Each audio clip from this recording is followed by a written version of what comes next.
गजाननं भूतगणादिसेवितं कपित्थजम्बूफलचारुभक्षणं उमासुतं शोकविनाशकारकं नमामि विघ्नेश्वरपादपङ्कजं मनोजवं मारुततुल्यवेगं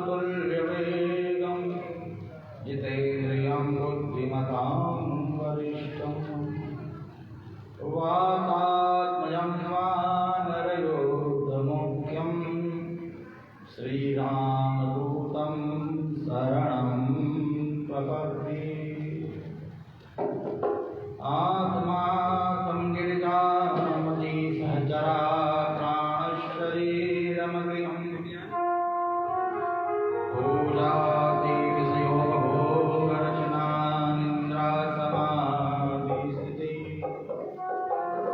सञ्चारः पादयो प्रदक्षिणविधिः स्तोत्राणि सर्वा गिरो यद्यत् कर्म करोमि तदखिलं सम्भूतवाराधनम् देयं सदा परिभवग्नमभीष्टदोहम् ईशुकास्पदं शिवविरञ्जिनुतं शरण्यं मृत्यार्तिहं प्रणतपालभवाविकोतं वन्दे महापुरुषते चरणारविन्दम् कृष्णस्वदीयपदपङ्कजपङ्गरान्ते अद्यैव मे विशतमानसराजहंस प्राणप्रयाणसमये कन्यावरोदनविधौ स्मरणं कुतस्ते नारायणं नमस्कृत्य नरं चैव नरोत्तमं देवीं सरस्वतीं व्यासं ततो जयमुदीरये राधासाध्यसाधनं यस्य राधा मन्त्रो राधा मन्त्रदात्री च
श्यामा प्यारी बांकी बिहारी जय जय श्री हरि राम दुलारी श्यामा प्यारी बिहारी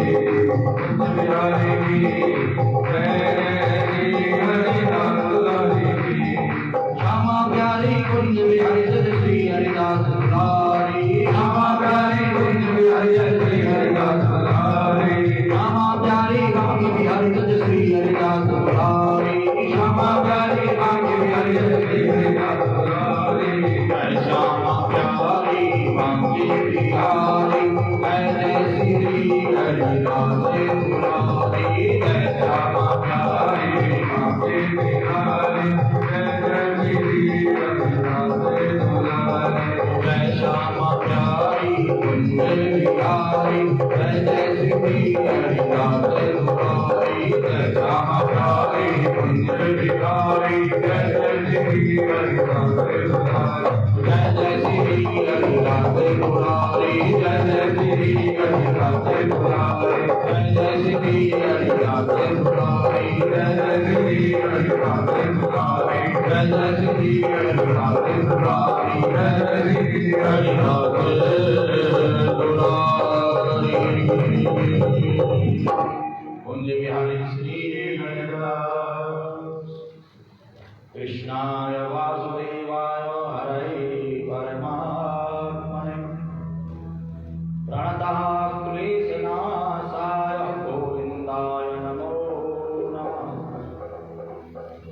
वसुदेवसुतं देवं कंसचाणूरमर्दनं देवकीं परमानन्दं श्रीकृष्णं वन्दे जगद्गुरुं श्रीकृष्णं वन्दे जगद्गुरुं अनंत कोटि ब्रह्मांड नायक सर्वेश्वर सर्वाधिपति कुंजनि कुंजेश्वर राधा रमण बाधा हरण चिराधार केवलाधार निराकार निर्विकार निर्विकल्प निरीह अकारण करुणावरुणालय भक्तवांछा कल्पतरु दाढ़ीभूत विनिंदित सुबह पीतांबरधारी समन्वित भगवान श्री कृष्ण चंद्र जी का दिव्याग दिव्यवांगमय श्रीमद् भागवत महापुराण जिसका पठन पाठन दर्शन श्रवण मनन निधिध्यासन समस्त जीव राशियों के कल्प कल्पांतरीय जन्म जन्मांतरीय कोटि कोटि कल्मषों का विध्वंस है। निगम कल्पतरोर्गलितं फलम् सुखमोघामृतदर्वसंयुगम् पिबत भागवतं रसमालयं मुहुर्हो रसिका भूरिभावुका।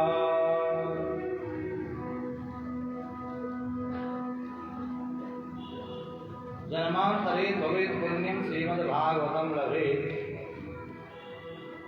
मनुष्य के जब जन्म जन्मांतर के पुण्य जागृत होते हैं, कल्प कल्पांतर के पुण्य जब जागृत होते हैं, तब जाकर के श्रीमद् भागवत कथा श्रवण करने का, श्रवण कराने का सौभाग्य प्राप्त होता है। हम सभी के भाग्य जागृत हुए हैं, पुण्य जागृत हुए हैं, जो माँ गंगा जी के पावन तट पर बैठ करके माँ दुर्गा जी की गोद में बैठ करके दुर्गा मंदिर, दुर्गा घाट, श्यामनगर कालू, हम सभी मिलकर के इस कथामृत का पान कर रहे हैं, इस ज्ञान गंगा में डुबकी लगा रहे हैं। ये हम सबके भाग्य है एवं हम सबके पुण्यों का फल है। कल हमने कथा में ध्रुव की कथा, प्रहलाद की कथा श्रवण की और सीखा, समझा कि भक्ति की कोई उम्र नहीं होती है।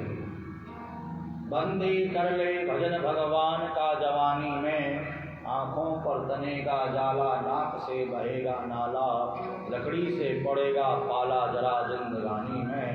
बंदे कर ले भजन भगवान का जवानी में। तब क्या करेगा जब सख्त ना रहेगी देह तेरी, राम नाम लेने की जिंदगानी में। खड़े खड़े वस्त्रों में करेगा मलमूत्र त्याग, बड़ा बड़ा थूकता रहेगा दीपदानी में, बंदे कर ले भजन भगवान का जवानी में। जिसने बचपन में जवानी में परमात्मा का स्मरण किया है, परमात्मा का भजन किया है, उसका बुढ़ापा बहुत सुंदर व्यतीत होता है, क्योंकि भगवान किसी न किसी रूप में उसकी सेवा करने के लिए आते हैं। चाहे बेटा बन करके आए, चाहे बेटी बन करके, चाहे बहू बन करके, चाहे दामाद बन करके, चाहे नाती पोता, अड़ोसी पड़ोसी, नौकर चाकर, कोई भी रूप में भगवान आ सकते हैं और भगवान पूरी सेवा करते हैं। बुढ़ापा उन्हीं लोगों का बिगड़ता है जो बचपन खेल कूद में बीता, जवानी नींद भर सोया, बुढ़ापा देख करके रोया। बुढ़ापा अच्छा बीते इसके लिए भजन हमें करते रहना चाहिए, यथा समय यथा शक्ति यथा भक्ति। जब मौका मिले, जब समय मिले, परमात्मा का स्मरण करते रहो, उसका ध्यान करते रहो। ध्रुव और प्रहलाद आज अमर हैं, उनका नाम अमर है, उनकी यश उनकी कीर्ति अमर है। क्यों? क्योंकि उन्होंने बाल्यकाल से ही भगवान का भजन किया, बचपन से ही भक्ति मार्ग पर चले। भगवान पशुओं की भी रक्षा करते हैं। गजराज की कथा आप लोगों ने कल यहाँ पर श्रवण की, गजग्राह का पावन चरित्र। पशु योनि में भी पूर्व जन्म के संस्कारों के परिणाम स्वरूप भक्ति बनी रहती है, और पशु योनि में भी रहकर के यदि हम भगवान का ध्यान चिंतन करते तो भगवान उस पशु योनि से भी उद्धार कर देते हैं। बाकी जीव अपने कर्मों के फलस्वरूप ही स्वर्ग एवं नरक को भोगता है, सुख एवं दुख को भोगता है। यहाँ पर राम जी के चरणों में प्रणाम करते हुए, भगवान श्री राम से मर्यादा मांगते हुए, भगवान श्री कृष्ण के जन्मोत्सव की पावन कथा कल हम लोगों ने यहाँ पर श्रवण की। पूत सपूत जन्यों जसुदा, इतनी सुन हर्ष अपार भयोरी। नंद दशा कही जात नहीं, तन और मन की सुधि भूल गयोरी। दान दियो इतनो कवि नंदन, देख कुबेर मति भय मोरी। भीड़ जुड़े ब्रजवासिन की, भर गई सब आंगन बाखर पौरी। पूत सपूत जन्यों जसुदा, इतनी सुनि हर्ष अपार भयोरी। जब पता चला नंद बाबा को कि नंद रानी यशोदा ने सुंदर नीलमणि जैसे लल्ला को जन्म दिया है, तो यहाँ पर नंद बाबा की प्रसन्नता की सीमा नहीं रही। 95 वर्ष के नंद बाबा आज 15 वर्ष के बनकर के नाच रहे हैं, कितने प्रसन्न हुए हैं। नंद बाबा जसुदा घर में वसुदेव गए, कतहु न लखायो। पूत जन्यों की जनी जसुदा, जही धीर ना काहुन कुल पायो। नंदन जान के लाल भयो, तब नंद बाबा घर मंगल छायो। और ग्वाल ही दौड़ पड़े सुन के, अति धूम मची मन मोह बढ़ायो। नंद बाबा जब आनंदित हो गए, प्रसन्न चित्त हो गए, पूरे ब्रजमंडल में हो हल्ला मच गया कि नंद के यहाँ आनंद भयो है। सारे ब्रजवासी नंद भवन में एकत्रित होने लगे। नंद बाबा ने ब्राह्मणों को बुला करके 2 लाख गो दान करने का संकल्प किया। अन्न का दान, धन का दान, वस्त्र का दान, स्वर्ण दान, भूमि दान, हीरे जवाहरात, हीरा मोती। नंद बाबा ने अपना खजाना खोल दिया। जितना दान देते हैं उससे 10 गुना खजाने में भर जाता है।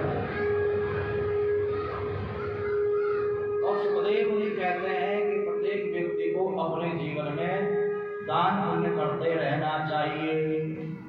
काले स्नान शौचाभ्याम, संस्कारे तपसे जया। शुद्ध्यन्ति दाने संतुष्ट्या, द्रव्याणात्मात्मविद्या। जैसे समय बीतने पर अशुद्ध भूमि शुद्ध हो जाती है, उन संस्कार से गर्भ की शुद्धि हो जाती है, मन में संतोष आ जाए तो मन शुद्ध हो जाता है, वस्त्रों को धोने से वस्त्र शुद्ध हो जाते हैं, भागवत कथा का श्रवण करने से आत्मा शुद्ध हो जाती है। तो ठीक इसी प्रकार से जो हमारे पास अन्न धन है उसमें से अगर हम कुछ दान पुण्य करते हैं तो हमारा अन्न हमारा धन शुद्ध हो जाता है। तो धन शुद्धि के लिए, अन्न शुद्धि के लिए दान की व्यवस्था शास्त्रों में बताई गई है। दान, कई लोगों का प्रश्न होता है कि दान देने से क्या होता है, दान न देने से क्या होता है। तो शास्त्रों में वर्णन है, सतपात्र दानात् भवेत् धनाढ्यो, धनाढ्य भावात् प्रकरोति पुण्यं, पुण्य प्रभावात् दिविं प्रयान्ति, पुनर्धनाढ्य पुनरेव दाता, आदत्त दानात् भवेत् दरिद्रो, दरिद्र भावात् प्रकरोति पापं, पाप प्रभावात् नरकं प्रयान्ति, पुनर्दरिद्र पुनरेव पापी। जो सत्पात्र को दान देता है, दान भी हमेशा सत्पात्र को देने के लिए कहा है, कुपात्र को नहीं। जो सत्पात्र को दान देता है उसका धन हमेशा बढ़ता है, धनाढ्य होता है, स्वर्ग की समस्त सुखों को भोगता है। यदि पुनः जन्म लेता है तो किसी धनाढ्य के घर पर जन्म लेता है, ये उसकी स्थिति चलती है। और जो दान पुण्य नहीं करता है वो दरिद्र हो जाता है, उसका धन दुख में, बीमारी में, तकलीफ में, व्यसनों में, गलत आदत में, गलत संगति में खर्च होने लग जाता है। वो दरिद्र होता है, पाप कर्म करता है, नरक यातनाएं भोगता है। यदि पुनः जन्म लेता है तो किसी दरिद्र के घर पर जन्म लेता है, ये उसकी स्थिति चलती रहती है। आपने देखा होगा यहाँ पर हमारे बीच में एक नहीं दो डॉक्टर हैं, डॉक्टर हेमंत कटारिया जी और डॉक्टर शिल्पा कटारिया जी। आप तो डॉक्टर हैं, आपको ज़्यादा इस बात का पता होगा। हॉस्पिटलों में एक ही मुहूर्त में और एक ही समय पर, एक ही नक्षत्र, एक ही तिथि बहुत सारे बच्चे जन्म लेते हैं। और आपने अनुभव किया होगा, कोई तो गरीब के यहाँ जन्म ले रहा, कोई अमीर के यहाँ जन्म ले रहा। हर कोई अमीर के यहाँ जन्म नहीं लेता और हर कोई गरीब के यहाँ जन्म नहीं लेता है। जब तिथि एक, नक्षत्र एक, बार एक, समय एक, तो भी अंतर क्यों है? तो अंतर समझ में तब आएगा जब इन दोनों श्लोकों को हम समझेंगे। जिसने पूर्व जन्म में दान पुण्य किया था उसके फलस्वरूप इस जन्म में धनाढ्य के घर पर जन्म ले रहा है, और जिसने पूर्व जन्म में दान पुण्य नहीं किया वो गरीब का जन्म ले रहा है। एक करोड़पति बन करके आ रहा था, एक करोड़पति बन करके आ रहा था। ये हमारे द्वारा जो संस्कार जन्म जन्मांतर से किए जाते हैं वो हमारे साथ चलते हैं। मैंने कल भी चर्चा की थी, परसों भी चर्चा की थी। एक है क्रियमाण कर्म जो हम अभी कर रहे हैं, एक है संचित कर्म जो हमने पहले से करके इकट्ठा कर रखा बैंक बैलेंस, और एक है प्रारब्ध कर्म जो हम भोग रहे हैं वर्तमान समय पर, बैंक से निकाल करके खा रहे हैं। तो हमारा प्रारब्ध अच्छा हो इसके लिए कर्म हमारा संचित बहुत बढ़िया होना चाहिए। ऐसा कर्म, अच्छे कर्म इकट्ठा करके रखो ताकि आने वाला जो हमारा भाग्य है, आने वाला जो प्रारब्ध है वह अच्छा हमारे सामने आए। तो यहाँ पर संचित कर्मों के फलस्वरूप ही प्रारब्धानुसार गरीब या अमीर बनना पड़ता है, सुख या दुख भोगना पड़ता है। आपने देखा होगा बहुत से बच्चे बचपन से ही रोगी रहते हैं, माँ के गर्भ से ही रोगी, अपंग, अपाई, अंधे, लूले, लंगड़े। देवी भागवत में लिखा हुआ है कि जो लोग दान पुण्य नहीं करते हैं, सत्कर्म नहीं करते हैं, पूजा पाठ नहीं करते, कोई लूला, लंगड़ा, अंधा, बहरा, गूंगा, अपंग इत्यादि होकर के जन्म लेता है। और जो दान पुण्य सत्कर्म इत्यादि करता है वह हमेशा स्वस्थ रहता है, स्वस्थ बन करके आता है और स्वस्थ ही चला जाता है, हंसते हंसते आता है, हंसते हंसते चले जाता है। तो उस दान पुण्य सत्कर्म का हमारे जीवन में बहुत बड़ा प्रभाव है। गरीब को अमीर और अमीर को बना देता है गरीब, आपने देखा होगा एक बहुत अमीर व्यक्ति हमारे शहर में रहता था, मोहल्ले में रहता था, रिश्तेदारी में रहता था, बहुत अमीर था, बहुत धनाढ्य था, आज बहुत गरीब हो गया है।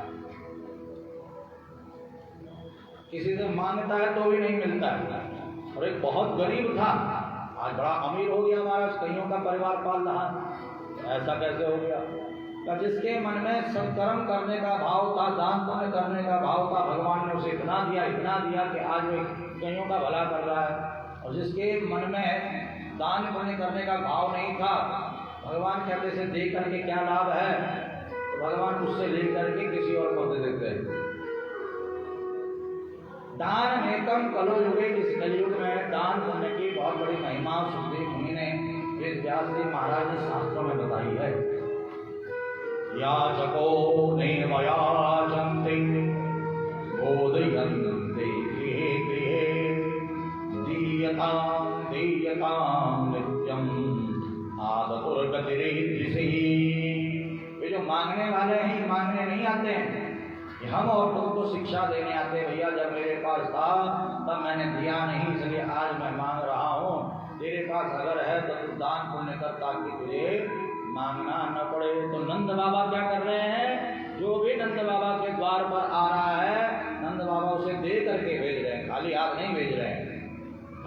नंद पूछा ये भर झटलाल दे कन भीतर धाय, और बीचे रोक लई भगनी जही शब्द सुने मन में हर्षाए। नंदन जो पूज जाए सटी सबरी तबरी सबने चुकाए। रोग हटे तुम्हारी सिगरी निज पूतई दर्शन करो मन भाए। नंद बाबा जिधर जाना चाहते हैं, नंद रानी यशोदा से मिलने के लिए, अपने लल्ला को देखने के लिए, तो नंदा सुनंदा बहनें रोक देती है। अरे भैया ऐसे कैसे भीतर जाओगे, पहले बधाई दो।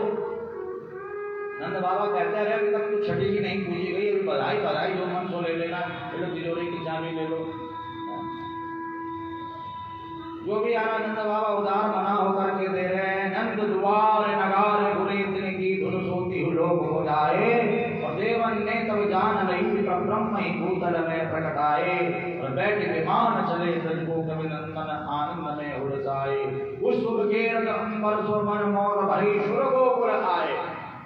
जब नंद भवन में ढोल नगाड़ा दुंदुभियां बजने लग गई, तो वो ढोल नगाड़ा दुंदुभियों की आवाज स्वर्ग लोक तक पहुंच गई। देवता समझ गए कि परब्रह्म परमात्मा का प्राकट्य भूतल पर हो चुका है। अब देवता भी विमानों पर सवार होकर के नंद भवन के ऊपर पुष्प बिखेर रहे हैं गोकुल के ऊपर। और दर्शन चाह अपार छी तब देवन ने उर्माए विचारो, और भेष चुकाए चलो ब्रज को तब होए मनोरथ सिद्ध हमारो। गावत है जस बाण मनो और नाट्य बनो को ढोकत द्वारो। नंदन झांझ कुबेर बजावत नित्य गणेश दिखावत प्यारो। अब तो देवता भी भेष बदल करके नंद भवन में आ रहे हैं, और महाराज ब्रज की जो गोपिकाएं हैं नंद रानी यशोदा के पास जा रही हैं। मैया बधाई हो, बधाई हो, बधाई हो। हे मैया टीका भी लूंगी, झूमर भी लूंगी, मुंडन की देव देव साई। यशोदा मैया दे दो बधाई। आइए गोपी भाव अपने मन में रखते हुए नंद भवन में चलते हैं मैया यशोदा के पास। बधाई हो।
ठाकुर जी के जन्मोत्सव प्राकट्योत्सव की बधाई नाचते हुए झूमते हुए जय हो।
Thank you.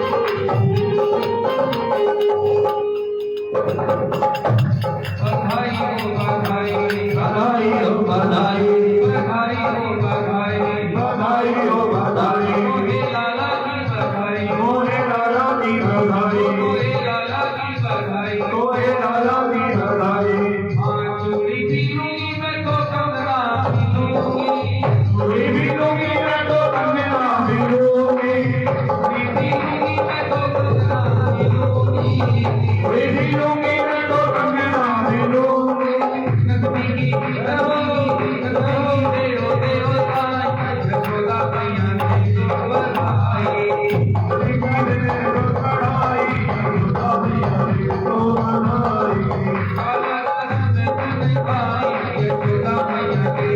बधाई लाला जन्म सुन आई यशोदा मैया की तो बधाई बधाई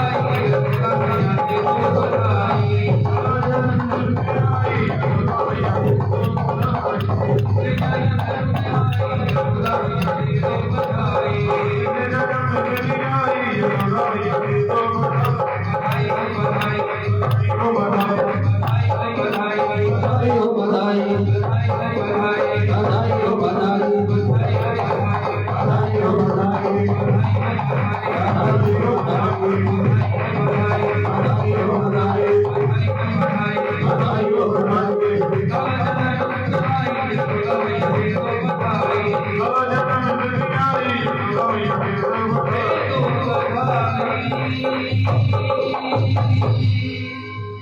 ब्रह्मणि रूप विलोकन शिव बालयती बन गोकुल धारी शीस जटा त्रिकुंडल लाटई कोण पगांबर भस्म रवाय शंकर भेर बजा डमरू कही लालन को मुकुट देखन आए प्रथम रूप ही देख डरी यशोदा जगही निज नंदन अंक छुपाए नंद भवन में खूब उत्सव चल रहा है।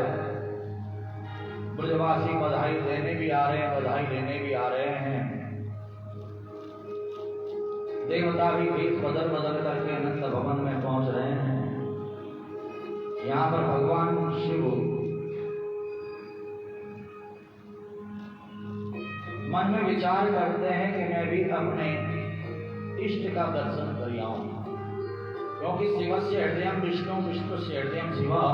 शिव के हृदय में अगर किसी का वास है तो भगवान विष्णु का वास है, और विष्णु के हृदय में अगर किसी का वास है तो शिव का। दोनों एक दूसरे के आराधक हैं, उपासक हैं। तो भगवान शिव ही नंद भवन में नंद लाला का दर्शन करने के लिए पहुंच गए। मैया यशोदा ने कहा, बाबा मुझे देख करके तो मुझे डर लग रहा है। मेरा लड़का तुझे देखेगा तो डर जाएगा, क्योंकि भगवान शिव का जो स्वरूप था, सैनी सिंगी लिए हाथ में और डमरू त्रिशूल लिए, चमक क्षमा नाचे जोगी दर्श के मन में चाह लिए। पग के घोरू छम छम गाजे, कर्ण जपते हे माला, अंग विभूत रमावे जोगी, बारंबर तन पर सोए, जटा लोक में गंग विराजे, भक्त जनन के मन मोहे। मस्तक पर श्री चंद्र विराजे, गल में शरफन की माला। नंद द्वार खड़ा पुकारे, बोलत है मधुरी वाणी, अपने लाल को दिखा दे मैया। जोगी ने मन में ठानी, लाख हटाने पर ना मानो, देखूंगा तेरा लाला। अलग निरंजन खड़ा पुकारे, देखूंगा तेरा लाला। मैया यशोदा के बार बार मना करने पर भी भोले बाबा नहीं माने।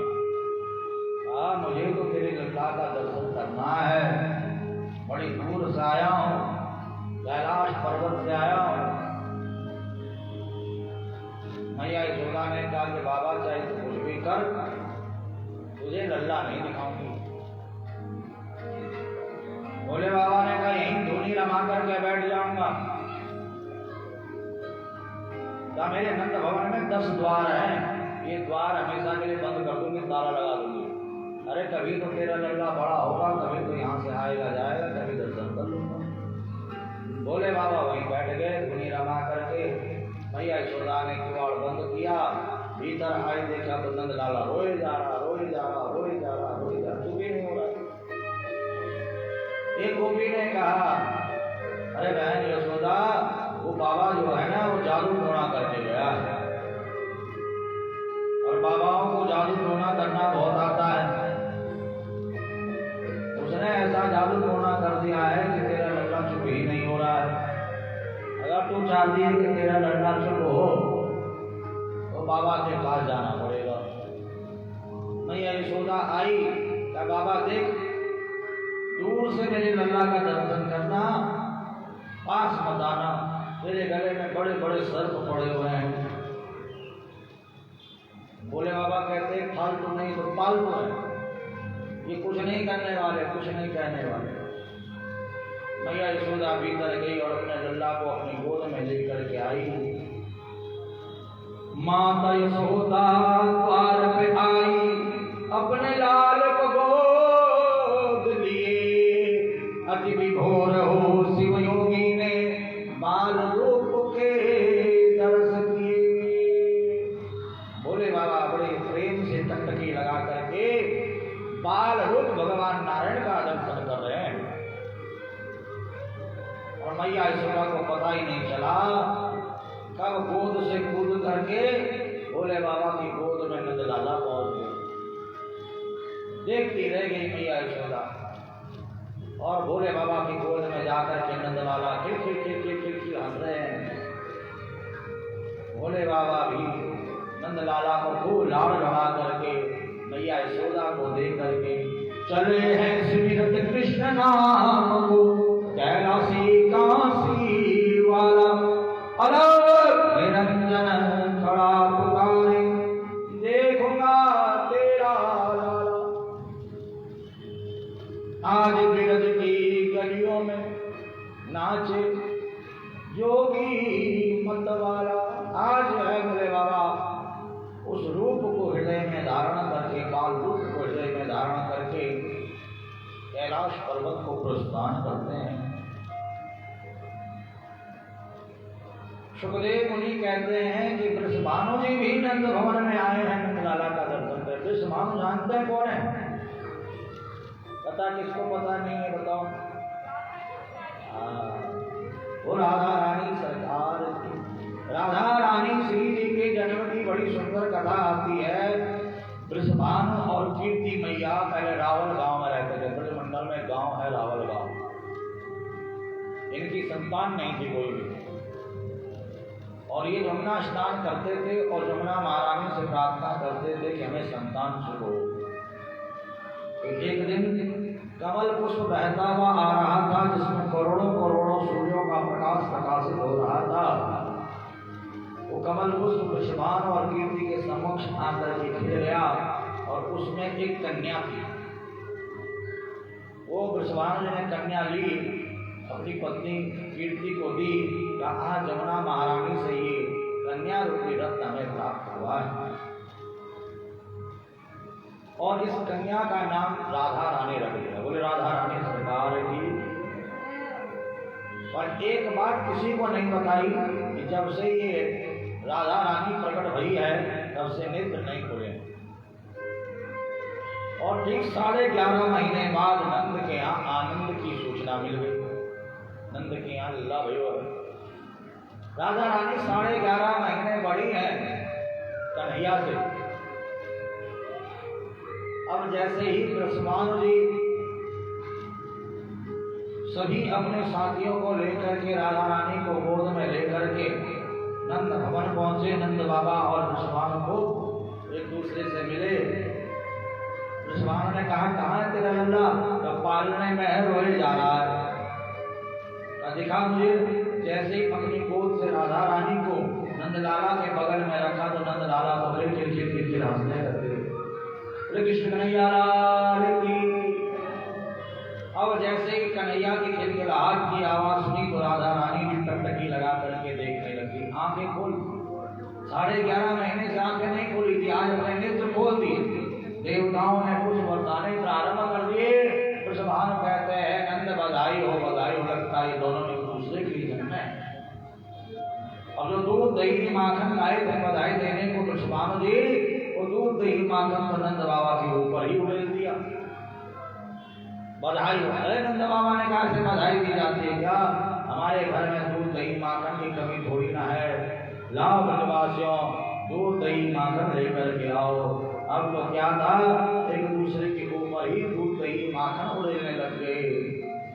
नंद भवन में दूध दही माखन की कीच बच गई।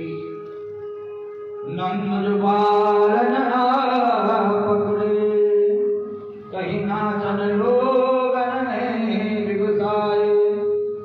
मौत भरे कसी फेंट चले तब देख बाबा सबई अरसाए। और नाचत देखत राय सब नाचत नाचिए उलसाए। और नंदन नंद पिटार दियोदरी ताल बजा नर नारी हसाए। लेप दियो दही दाय नमोचन सो तब नंद विचित्र दिखाए। ग्वाल ढोल उछाल भरे दूध दही मई पे लुटकाए। लाठी माखन गोमुख पे चली मार रहे मन में हर्षाए। खूब मचोदरी कौन तो वहां कभी नंदन नंद भवन में एक दूसरे के ऊपर दूध दही माखन उड़ेलते हुए खूब आनंद चल रहा था, उत्सव चल रहा था।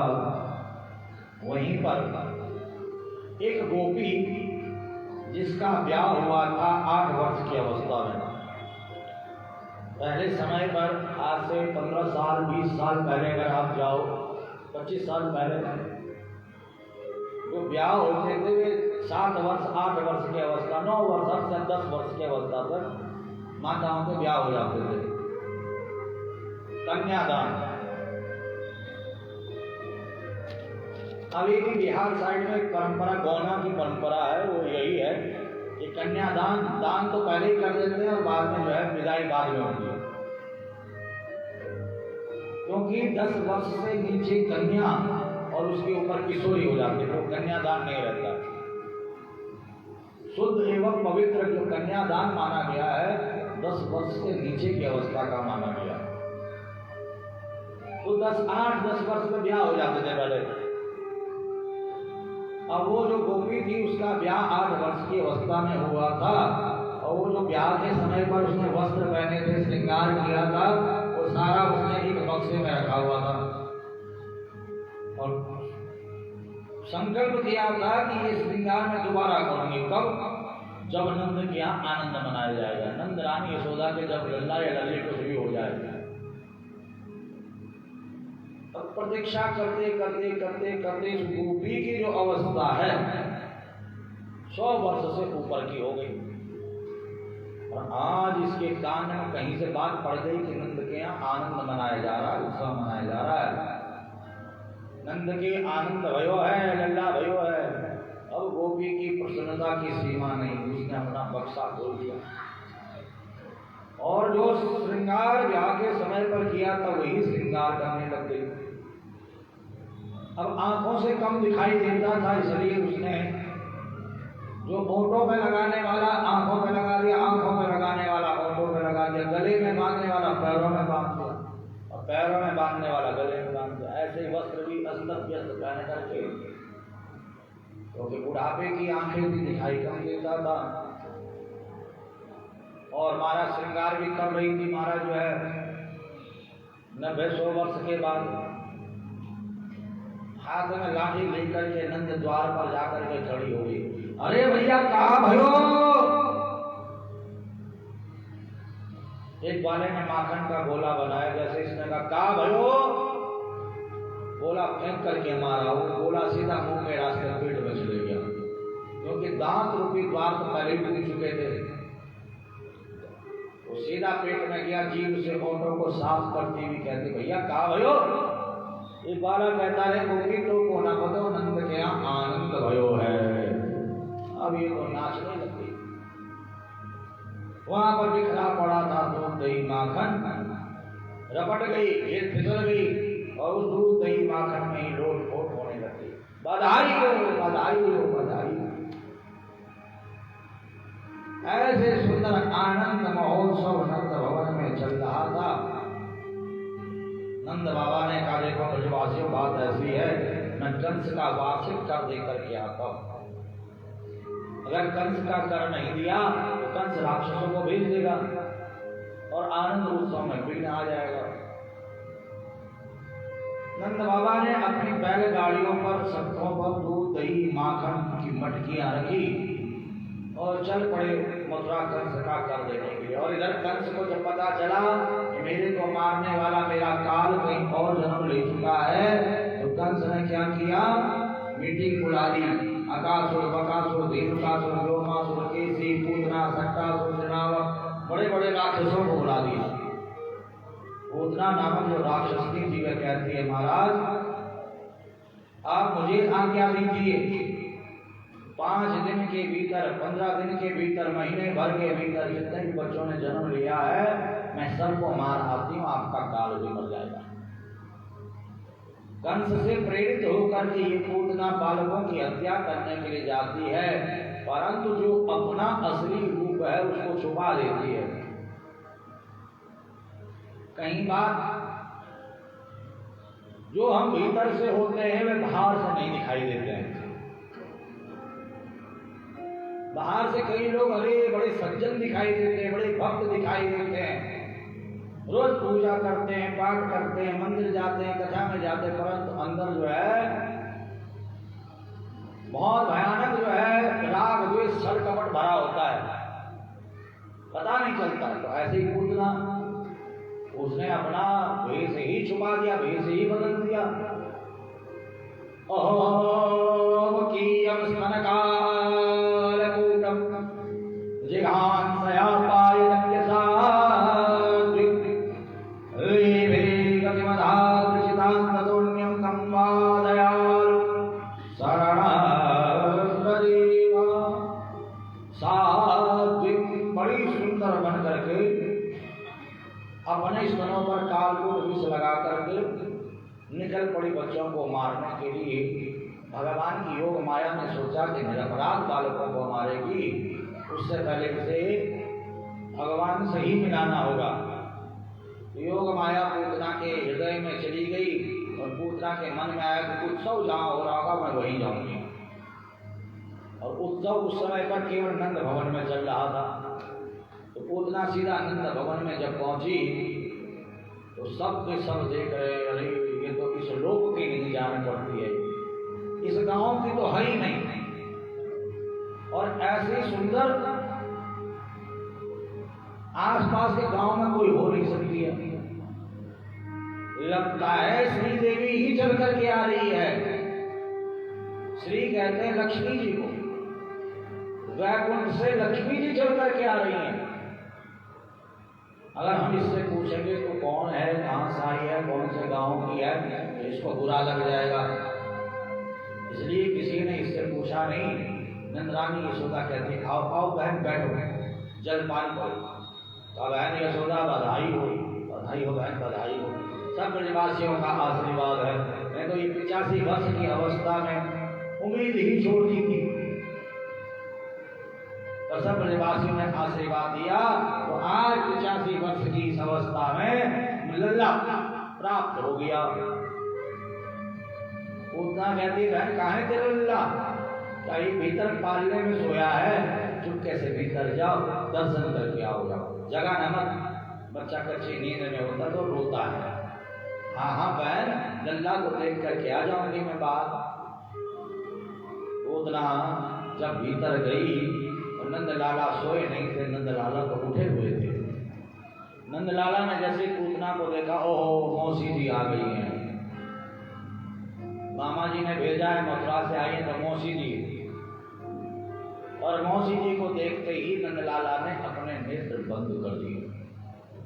अब यहाँ पर संतों के बहुत सारे भाव है कि नंदलाला ने नेत्र बंद क्यों किए। पहला भाव, नंदलाला ने सोचा, मेरे प्रभु ने सोचा कि दृष्टि अच्छी जगह डालनी चाहिए। अच्छी जगह देखना चाहिए, अच्छे लोगों को देखना चाहिए। और ये पूतना कहीं से भी अच्छी नहीं है, बालकों की हत्यार नहीं है, राक्षस नहीं है, इसको तो मैं देखूंगा ही नहीं। मानो नंदलाला ने नेत्र बंद कर दिए, मैं इसे नहीं देखूंगा। अथवा नेत्र इसलिए बंद किए कि जो भी है, जैसी भी है, काम कर रही है माँ का, जो माँ कार्य करती है पान कराने का, दूध पिलाने का। एक नेत्र है मेरा सूर्य लोक, दूसरा नेत्र है चंद्रलोक। कहीं सूर्य लोक चंद्रलोक के किवाड़ खुले रह गए, द्वार खुले रह गए, सूर्य लोक चंद्रलोक में घुस जाएगी। इसको तो भेजना है माता के लोक, वैकुंठ लोक। इसलिए नेत्र बंद कर दिए, मानो सूर्य लोक और चंद्रलोक के दरवाजे बंद कर दिए और हृदय के दरवाजे खोल दिए, वैकुंठ के दरवाजे खोल दिए। जो गति मैया यशोदा को देनी है, जो गति देवकी मैया को देनी है, वही गति देने का संकल्प करके भगवान विराजमान हो गए। यहाँ पर नेत्र बंद करने का तीसरा भाव बड़ा सुंदर है। मेरा जन्म हुआ है दूध दही माखन खाने के लिए, दूध दही माखन का दर्शन हुआ नहीं, मौसी जी आ गई विष पिलाने के लिए। और विष तो पिया था भोले बाबा ने जब समुद्र मंथन हुआ था, लाल विष। और नेत्र हमेशा तभी बंद किया जाता है जब ध्यान किया जाता है। ध्यान हमेशा नेत्र बंद करके किया जाता है।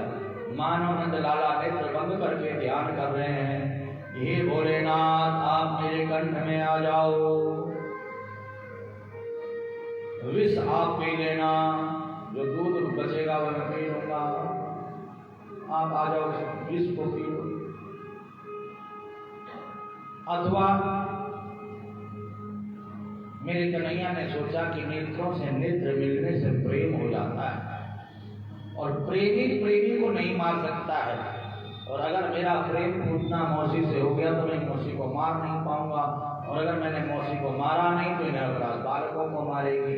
ना ही प्रेम हो, ना ही मारने में कष्ट हो, इसलिए नंदलाला ने अपने नेत्र ही बंद कर दिया। पूतना आगे बढ़ी, नंदलाला को अपनी गोद में लेकर के अपना विष युक्त पान कराने लगी। नंदलाला ने सबसे पहले विष का पान किया, फिर दूध का पान किया। अब पूतना के प्राणों का पान करने लगे। पूतना को वेदना होने लगी और भगवान का स्पर्श पाते ही पूतना का जो असली रूप था, विकराल काय रूप का वे प्रकट हो गया।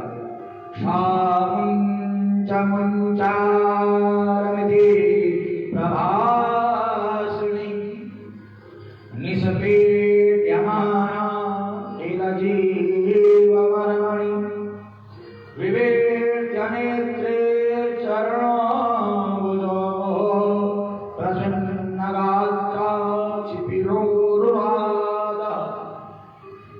हे ना ना ना छोड़ दे पूतना, वैसे इसका नाम है वकी, परंतु यहाँ पर इसका काल्पनिक नाम पड़ गया पूतना। पूतना छोड़ दे, मतलब कि बेटा छोड़ दे, मत कर, छोड़, पीड़ा हो रही। भगवान कहते हैं मौसी जी, जिसको एक बार में पकड़ लेता हूं उसे कभी छोड़ता नहीं, और वो भी बीच रास्ते में पकड़ लिया तो सीधा वैकुंठ में ही छोड़ूंगा।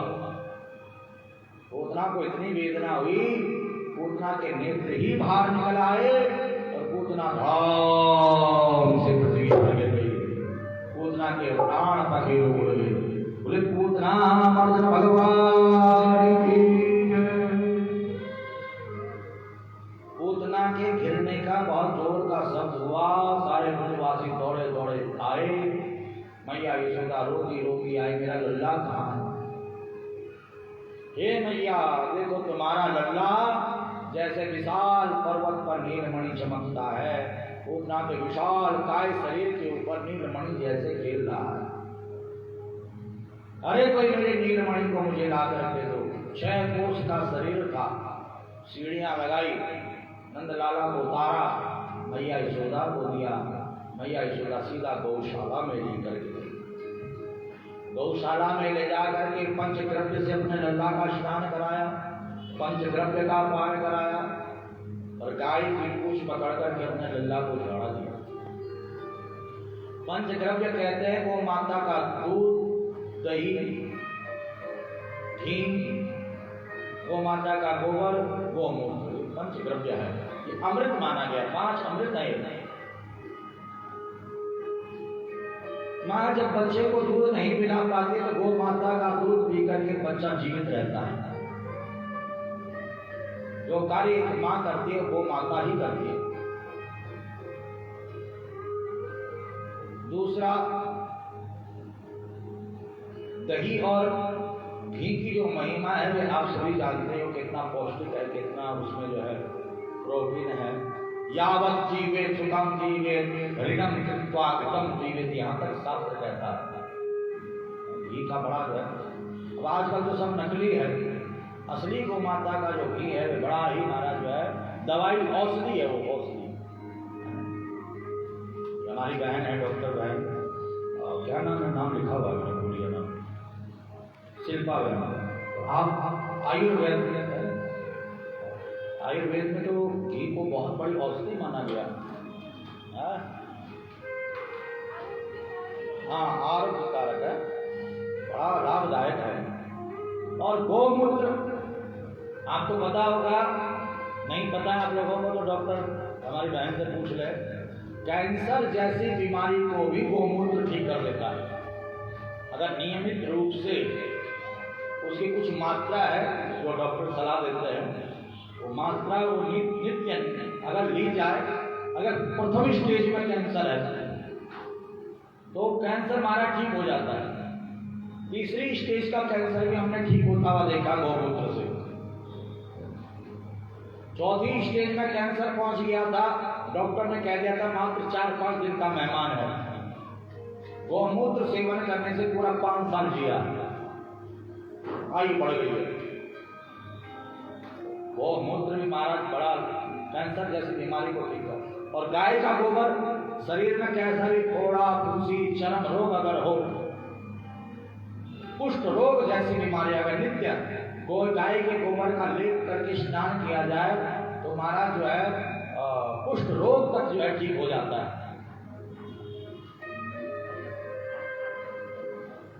गौ माता के भीतर 33 कोटि देवी देवताओं का वास हमारे शास्त्रों में बताया गया। तो यहाँ पर गाय की पूंछ पकड़ करके अपने लल्ला को झाड़ा दिया। अब मैया को लगा कि मेरा लल्ला स्वस्थ है।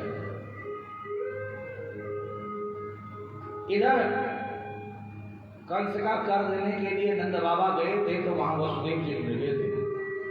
वसुदेव ने कहा, नंद तुम यहाँ क्या कर रहे हो?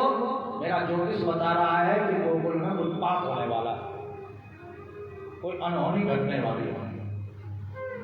अब महाराज नंद बाबा हनुमान चालीसा का पाठ करने लगे। भूत प्रेत निकट नहीं आवे, महावीर जब नाम सुनावे, नासे रोग हरे सब पीड़ा, जपत निरंतर हनुमत वीरा। बार बार हनुमान चालीसा का पाठ करते हुए जब नंद बाबा नंद भवन गोकुल में पहुंचे, बड़ी भारी विशाल गाय पूतना को मारा हुआ देखा। अरे भैया, ये पूतना को किसने मारा है? बाबा, अरे बाबा तुम्हें क्या बताएं, तुम्हारे लल्ला ने मारा है पूतना को। नंद बाबा सबको डांटते, तारीखे सब झूठ बोल रहे हो, मैंने नहीं सुन, लल्ला पूतना को कैसे मार चुके हैं? ये पूतना को तो मेरे हनुमान जी ने मारा है। अरे पवन सुत हनुमान की, क्योंकि मैं हनुमान चालीसा का पाठ करते हुए आ रहा था, हनुमान जी ने इस पुत्र को मारा। विश्वासम फलदायक। देखिए, विज्ञान कहता है पहले इस्तेमाल करो और फिर विश्वास करो, परंतु हमारा धर्म, हमारा शास्त्र कहता है पहले विश्वास करो फिर इस्तेमाल करो। अगर आपको भागवत जी पर भरोसा है तो ही भागवत कथाओं का आयोजन करो, भागवत कथाओं में जाओ, क्योंकि विश्वास अगर भागवत जी पर है तो भागवत जी समस्त मनोकामनाओं को पूर्ण कर देती है। विश्वास अगर है तो गंगा स्नान करो, विश्वास अगर है तो रोज मंदिर जाओ, और विश्वास नहीं है तो बेकार का समय खराब करने का कोई लाभ नहीं। विश्वास होगा तो ही गंगा स्नान का फल मिलेगा, मंदिर जाने का फल मिलेगा, पूजा पाठ का फल मिलेगा। तो यहाँ पर नंद बाबा का इतना अटूट विश्वास था कि पूतना को तो हनुमान जी ने मारा। अब पूतना के गिरने से जो बड़े बड़े पेड़ टूटे थे, इन्हीं पेड़ों में पूतना के शरीर की चिता बनाई गई है। सुखदेव मुनि कहते हैं जब पूतना के शरीर को आग लगाएंगे तो सुगंधी ही सुगंधी ब्रह्मंडल में फैलेगी। राजा परीक्षित ने कहा गुरुदेव ये तो राक्षस नहीं है, दुर्गंधी आनी चाहिए कि ये सुगंधी क्यों आ रही है? तो पूर्व जन्म में ये जो पूतना है राजा बलि की रत्नमाला नामक बिटिया थी। और जब भगवान वामन बन करके 3 चरण पृथ्वी की याचना के लिए गए तो रत्नमाला के मन में आया इतना सुंदर बालक अगर मेरा हो तो मैं उसे अपना पैपान कराऊं, दूध पिलाऊं। तो भगवान ने तथास्तु कह दिया, क्योंकि भगवान सबके मन की जानते हैं किसके मन में क्या चल रहा है। और जब वामन भगवान ने 3 चरण पृथ्वी नापने के लिए अपना रूप बढ़ाया, सब कुछ बलि का नाप लिया, ऊपर के 7 लोग, नीचे के 7 लोग। रत्नमाला के मन में ऐसा छलिया, ऐसा कपटी मेरा बालक को तो दूध में विष मिला कर मैं पिलाऊं। भगवान ने तथास्तु कह दिया। अब देखिए कोई भी माँ अपने बच्चे को दूध में विष मिलाकर के नहीं पिला सकती है, ये कार्य तो एक राक्षसी ही कर सकती है। इसलिए रत्नमाला को राक्षस योनि में आना पड़ा और भगवान ने इसके दोनों मनोरथ पूर्ण किए। इसने भगवान को दूध भी पिलाया और विष भी पिलाया। और भगवान की दयालुता देखो, लेभे गतिम धात चितां ततोन्यम कंपा दयालु शरणं प्रजेमा। भगवान ने इस पूतना को वही गति दी जो गति मैया यशोदा को देनी है, नंदरानी यशोदा को देनी है, धात्योचित गति दी। ऐसे दयालु, ऐसे कृपालु, ऐसे भक्त वत्सल शरणागत रक्षक मेरे प्रभु हैं। एक दिन मैया यशोदा ने नंदलाला को स्नान इत्यादि कराया और पालना सकट के नीचे लटका दिया। तो सकटासुर नामक दैत्य सकट में ही प्रविष्ट हो गया, नंदलाला को दबाने लगा, मारने लगा। नंदलाला ने अपने पैर का अंगूठा सकट से मारा, सकट पलट गया, सकटासुर का प्राणांत हो गया। बोले सकटासुर भगवान की। एक दिन मैया यशोदा अपने लल्ला को पयपान करा रही थी, दूध पिला रही थी। नंदलाला दूध पिए जा रहे थे, पिए जा रहे थे, पिए जा रहे थे। मैया को लगा कि ज्यादा दूध पी लिया अपच हो जाएगा, तो मैया पैरों के नीचे क्या करती है, उंगली घुमाती है तो गुलगुली होती है। नंदलाला खिलखिल हंसने लगते हैं, दूध पीना छूट जाता है। और गुलगुली जब बंद हुई फिर से नंदलाला दूध पीने लगते। ऐसा कई बार हुआ।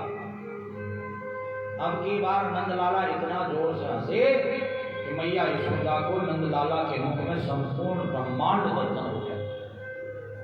पूरा का पूरा भारत, उत्तराखंड, हरिद्वार, ज्वालापुर, श्यामनगर कॉलोनी, दुर्गा मंदिर, दुर्गा घाट, यहाँ पर बैठे सारे भक्त मैया यशोदा नंदलाला के मुख में देख रही थी। मानो नंदलाला कहना चाहते कि मैया ये पैपान, ये दूध में पी रहा हूँ, मुझे पीने दे। मेरे पेट में एक नहीं अनेकों ब्रह्मांड हैं, सभी ब्रह्मांडों तक जो दूध पहुंच रहा है, जब मैं पीऊंगा तभी पहुंचा पाऊंगा, इसलिए चिंता मत कर। पर उतने में बीच में योग माया आई, वह दृश्य अदृश्य हो गया। नंदलाला फिर से पैपान करने लगे, आंधी का रूप धारण करके तृणावर्त आ गया। नंदलाला ने सोचा कि मैया की गोद में बैठा रहा तो मैया को भी उड़ा कर ले जाएगा। नंदलाला ने अपना वजन बढ़ाया। मैया ने कहा इतना दूध पी लिया कि उठाया नहीं जा रहा। मैया ने नंदलाला को नीचे रख करके अपना घर का काम करना शुरू कर दिया। तृणावर्त आंधी के रूप में आया, नंदलाला को उठा करके कंधे पर बिठा करके सीधा आकाश को ले गया। आज नंदलाला पहली बार हेलीकॉप्टर की सवारी कर रहे थे, पूरा का पूरा ब्रज का दर्शन कर रहे थे। जैसे ही तृणावर्त नंद भवन से बाहर, ब्रजमंडल से बाहर जाने लगा, नंदलाला ने अपना वजन बढ़ा दिया। मामा जी कहाँ ले जा रहे हो? वे तो बहुत सारी लीलाएं बाकी हैं यहाँ। तृणावर्त ने देखा कोई पत्थर तो नहीं उठा लिया तपोवन से मैंने। नंदलाला कहते अरे लोग पत्थर में मेरा दर्शन करते हैं, ये देखो मेरे में ही पत्थर का दर्शन करना, इसको तो पत्थर पर ही पटकना होगा। नंदलाला ने इतना अपना वजन बढ़ाया, तृणावर्त सीधा आंगन में पत्थर से टकराया। हृदय भवन करता हुआ गोविंदाय नमो नमः। बोले तृणावर्त भगवान की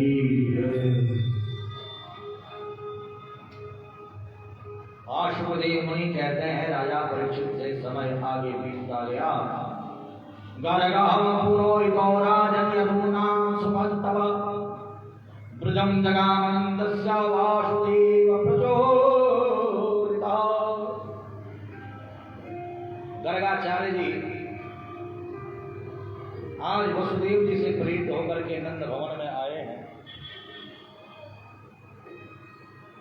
नंद बाबा ने खूब स्वागत सत्कार किया है गर्गाचार्य जी का। गर्गाचार्य जी ने कहा रे नंद, तुम्हारे आंगन में एक नहीं दो बालक खेल रहे हैं, एक है रोहिणी का, एक है यशोदा का। और दोनों बालकों का क्या क्या नाम रखा? गुरु जी नामकरण संस्कार अभी तक नहीं किया, तो आप आ गए हो, आप ही नामकरण कर लो। अगर मैंने तुम्हारे लल्लाओं का नामकरण कर दिया तो कंस समझेगा कि ये दोनों बालक देवकी वसुदेव के हैं, क्योंकि मैं यदुवंशियों का ब्राह्मण हूं और तुम वैष्णवंशी हो। कहा गुरुजी हम कानों कान किसी को खबर होने नहीं देंगे कि आपने नामकरण किया। चुप कैसे नामकरण कर लो आप। गौशाला में चल गए। गौशाला में ले जाया गया। गाय माता के सम्मुख बैठ करके नामकरण संस्कार गर्गाचार्य जी ने किया है। बोलिए अभिषेक मिश्रा जी की। जोर से तो बोल लो। कान्हा की नहीं बोलते, मारी के बोलेंगे। बोल बंसी वाले की जय। बोल इसलिए बाहर हो गया माला, हम लोगों ने भक्तों को डाल दिया।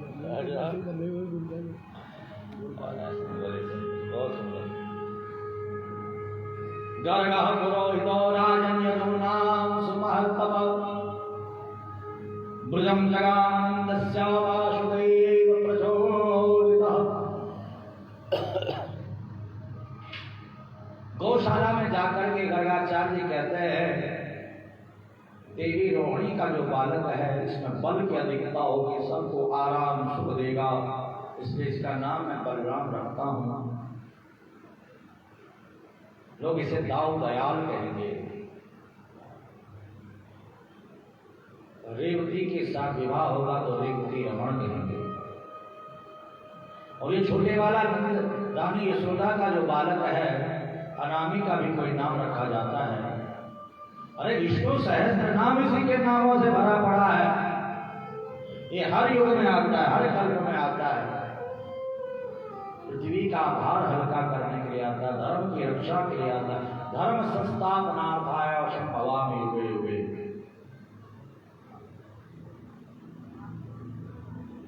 इस बार ये कृष्ण वर्ण का है, इसलिए इसका नाम मैं कृष्ण रखता हूं। बोले कृष्ण कन्हैया लाल। मैया यशोदा कहती कृष्ण का मतलब क्या होता है? गर्गाचार्य जी कहते हैं कर्षित कृष्ण जो अपनी ओर आकर्षित करे वही कृष्ण है। इसका नाम, इसका धाम, इसकी लीला कथाएं, इसका स्वरूप जो एक बार दर्शन कर ले बस वो उसी का हो जाए। भैया कहते मैं तो कन्वा कहूंगी। गर्गाचार्य जी ने कहा मैंने कृष्ण का, तुमने कन्वा का। कोई से चित्त चोर कहेगा, कोई से माखन चोर कहेगा, कोई रण छोड़ कहेगा, कोई राधा रसिक बिहारी, कोई मोर बिहारी। ये जैसी जैसी लीलाएं करता रहेगा वैसे वैसे इसके नाम भी पढ़ते रहेंगे, इसकी लीला के अनुसार। गर्गाचार्य जी नामकरण संस्कार करके चले गए। धीरे धीरे धीरे धीरे समय बीतता गया। कृष्ण बलराम घुटनों के बल चलने लगे। कृष्ण बलराम धीरे धीरे नंद भवन से बाहर भी जाने लगे। समय धीरे धीरे आगे बढ़ता गया। माँ पिता बच्चे को पढ़ता हुआ देखते हैं, बड़े प्रसन्न होते हैं, बड़े खुश होते हैं। एक समय था जब बिस्तर पर ही पड़ा रहता था, और फिर घुटनों के बल चलता है, फिर महाराज धीरे धीरे कभी उठता है, कभी नीचे गिरता है, कभी उठता है, उंगली पकड़ पकड़ करके चलता है, फिर अपने आप ही भागने लगता है। तो मैया बाबा ये सब देख देख करके रोज खुश होते थे। अब तो कृष्ण बलराम ने एक मंडली बना दी, बाल गोपाल चोर विद्या प्रचार मंडली। छोटे छोटे ब्रजमंडल के सब बालक इस मंडली में भर्ती हो गए। कन्हैया हमारी मंडली क्या करेगी? का चोरी करेगी? का किस चीज की चोरी करेगी? का माखन, दूध दही माखन चुराएगी। का चोरी तो चोरी होती है,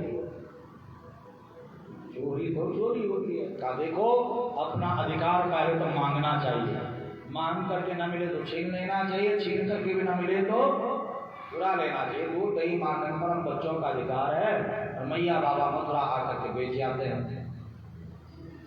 देखिए माखन चोरी के पीछे एक उद्देश्य था, क्योंकि दूध दही माखन कंस और कंस के जो अनुयायी राक्षस थे उन राक्षसों को मिलता था, पहलवान होते थे। अब प्रभु ने सबसे पहले राक्षसों का संहार करना, तो दूध दही माखन की सप्लाई रोकनी है। मैया बाबा से कहेंगे मत बेचो तो मानेंगे है नहीं। तो एक ही उपाय है, राक्षसों का बल कम हो, ब्रजवासी बालकों का बल बढ़े, तो उसके लिए तो महाराज माखन चोरी ही प्रमुख सूची। अब जिसके घर में 9 लाख गाय बंधी है उसे चोरी की क्या आवश्यकता है? और नहीं, धर्म की रक्षा के, धर्म संस्थापना था, और धर्म संस्थापना के लिए प्रभु ने ये माखन चोरी लीला की। और जो कार्य धर्म के लिए किया जाए वो गलत होते हुए गलत नहीं माना जाता है। जो देश के लिए, समाज के लिए, राष्ट्र के लिए किया जाता है, और जो अपने लिए किया जाता है तो तुम्हारा 100% गलत होता है। तो कृष्ण ने अपने लिए चोरी नहीं किए, ब्रजवासियों की रक्षा के लिए चोरी किए, कंस के संहार के लिए चोरी किए, राक्षसों के संहार के लिए चोरी किए। आज भी हमारा देश के लिए हमारे फोर्स में हमारे फौजी भाई बॉर्डरों पर तैनात रहकर के अनेकों आतंकवादियों को मारते हैं, तो उन्हें क्या मिलता है? पुरस्कार मिलता है, इनाम मिलता है। आप किसी को मारो तो आपको क्या मिलेगा बताओ? जेल मिलेगी, जेल की रोटी खानी पड़ेगी है। परंतु पुलिस वाला, देश के जो सिपाही हैं, अगर किसी आतंकवादी को मारते हैं तो उन्हें इनाम मिलता है, क्योंकि उन्होंने अपने लिए नहीं मारा है, उन्होंने राष्ट्र के लिए मारा है, देश के लिए मारा है, समाज की सुरक्षा के लिए मारा है। तो यहाँ पर महाराज कृष्ण ने ये चोरी अपने लिए नहीं की है, उनको क्या जरूरत पड़ी है चोरी करने की? दूध दही माखन तो उनके घर में महाराज गंगा जमुना की तरह बहता, 9 लाख गाय है, घरों घरों पर जाकर के चोरी की है। और वो गोपिकाएं शिकायत लगाने के लिए पहुंचती है, अरे मैया तेरे कन्हैया की शरारत क्या कहें तुझसे, मटकिया फोड़ दी मेरी। इस प्रकार से शिकायत लगा रही है गोपिकाएं। आओ चलते इस भजन के माध्यम से प्रभु की इस माखन चोरी लीला में सम्मिलित होते हैं। बोले भगवत भगवान की।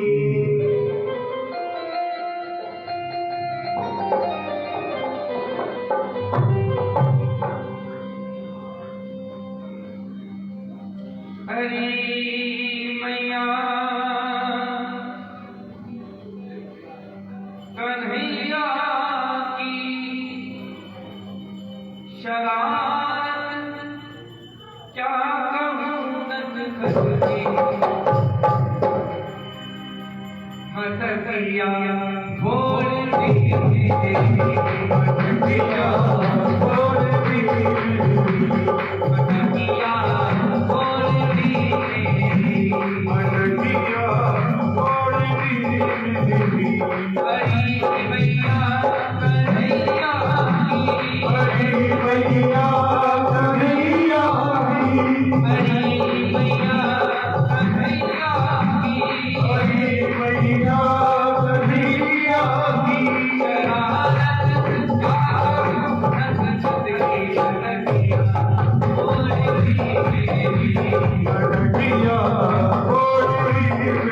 भगतिया भोरती मेरी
है जमाने ये झूठी है जबाने भर के झूठी है जबाने भर के मीठी गलते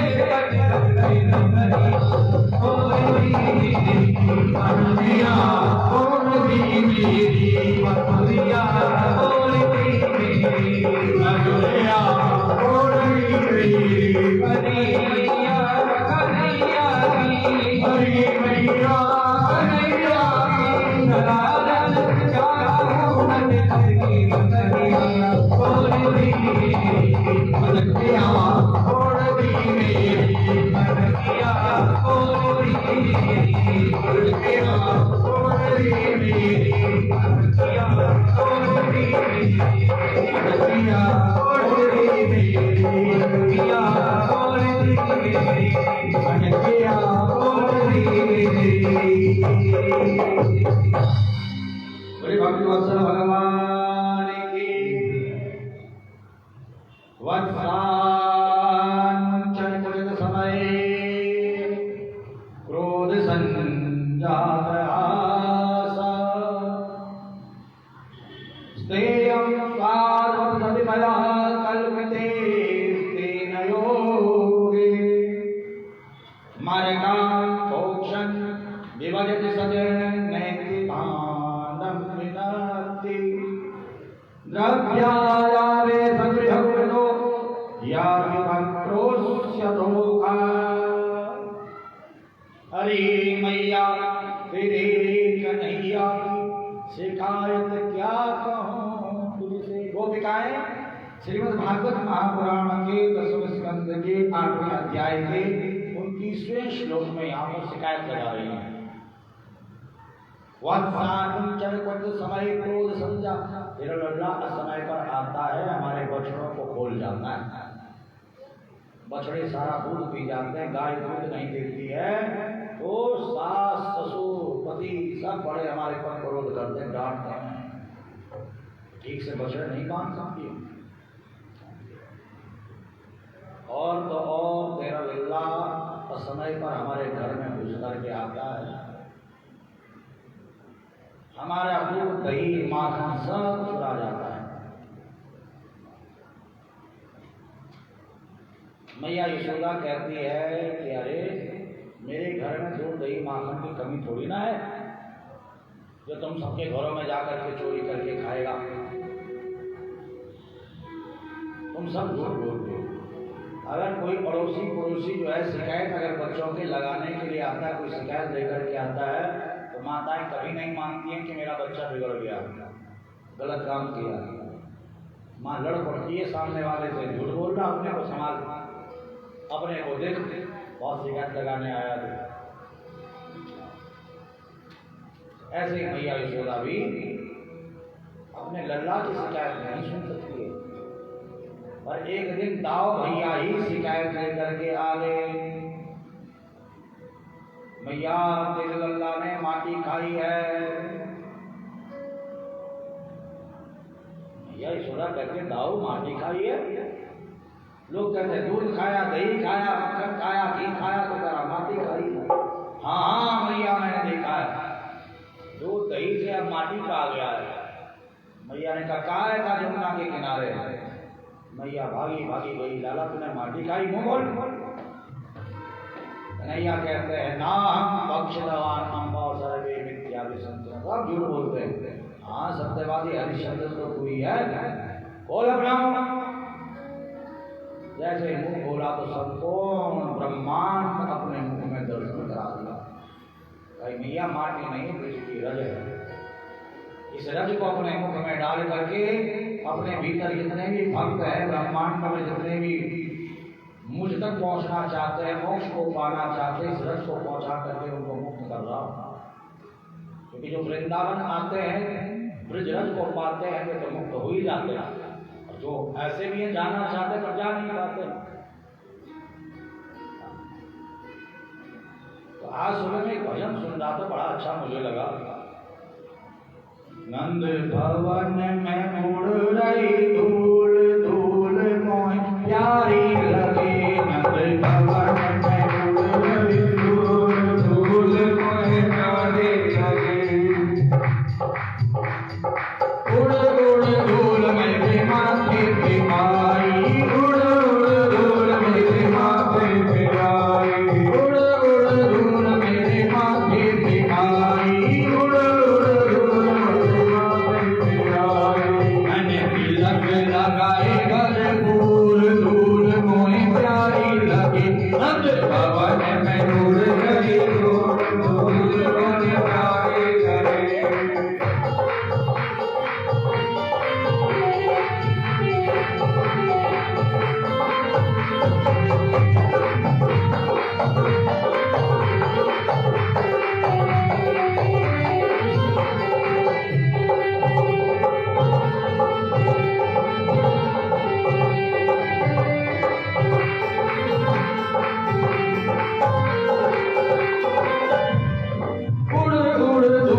भवन में उड़ रही धूल धूल मोहे प्यारी लगे नंद भवन में उड़ रही धूल धूल मोहे प्यारी लगे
वृंदावन की गल में मुक्ति पड़ी बिलकार मुक्ति कहे गोपाल सो मेरी मुक्ति बता।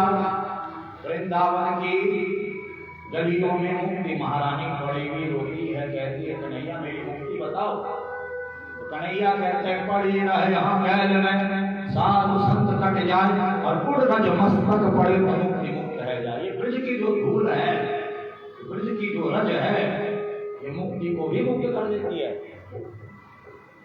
इसलिए भक्त कहते हैं कि नंद भवन में उड़ रही धूल धूल मोहे प्यारी लगी। आप लोगों ने देखा होगा कि आप लोग जब हरिद्वार में या दिल्ली में या कई शहरों में रहते हैं, थोड़ा सा भी मिट्टी लग जाए तो तुरंत साफ कर देते हैं। करते हो नहीं करते बताओ जरा। हल्का सा भी कोई मिट्टी लग जाए तो आप उसे साफ करते हो कि नहीं करते हो। और जब वृंदावन में जाते हो तो अपने आप ही महाराज उस मिट्टी में उस रज में लोट-पोट होते हो, रमट व्यक्ति में लुढ़कने फुटकने लग जाते हो ताकि और ये धूल हमारे शरीर से लग जाए। ये ब्रज रज हमारे। और यहाँ तक कि आपने देखा होगा राधा वल्लभ बैंक में जाते हैं तो वहाँ द्वार पर एक गोसाई जी बैठे हुए रज देते हैं, रज प्रसाद, और उसे हम खाते हैं, मुख में डालते हैं। ब्रज की रज मुख में जाते ही मुक्ति को भी मुक्त कर देती है। बोले भक्तवत्सल भगवान की जय। सुना दो भैया कुछ तुम भी।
जी निकल गई होगी, मेरे मन की बात मन में रह जाती है, इस बात को मैंने कहा पूरा करें।